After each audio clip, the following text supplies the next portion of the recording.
अल्हम्दुलिल्लाहि रब्बिल आलमीन वस्सलातु वस्सलामु अला सय्यिदिल मुरसलीन अम्मा बाद फ़अऊज़ु बिल्लाहि मिनश शैतानिर रजीम बिस्मिल्लाहिर रहमानिर रहीम।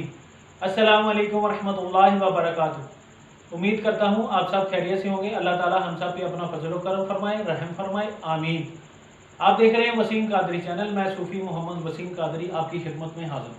तो आज मैं अपने भाइयों के लिए वजीफ़ा लेके हाजिर हुआ हूँ जो जादू की वजह से नामर्द हो चुके हैं और नामर्दी की तरफ जा रहे हैं या हो चुके हैं। ये कुरान पाक की एक ऐसी प्यारी सूरत है, इंशाल्लाह जादू भी ख़त्म हो जाएगा और अगर आप नामर्द हो चुके हैं तो इंशाल्लाह आप कामिल मर्द बन जाएंगे इंशाल्लाह। तो अगर आप हमारे चैनल पे नए हैं तो इसको सब्सक्राइब करें ताकि आइंदा जो हमारी वीडियो है वो आपको बर वक्त मिल सके और इसको ज़्यादा से ज़्यादा शेयर करें।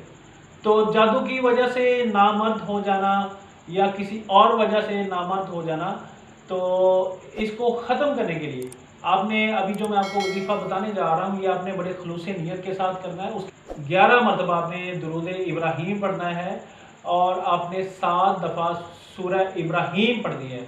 सूरह इब्राहीम पढ़ के आपने पानी के ऊपर दम करके आपने वो पानी पी लेना है। अव्वल आखिर आपने 11 दफ़ा दुरूद इब्राहीम पढ़ना है और इंशाअल्लाह ये 11 से 21 रोज़ के अमल से इंशाअल्लाह जो सहर की वजह से आपको नामर्दी आ चुकी थी इंशाअल्लाह वो ख़त्म हो जाएगी और इंशाअल्लाह आप कामिल मर्द बन जाएंगे। और आपके अंदर अगर नामर्दी की वजह से जो ऑर्गन्स आपके डिस्टर्ब हुए थे इंशाअल्लाह वो भी सही हो जाएंगे।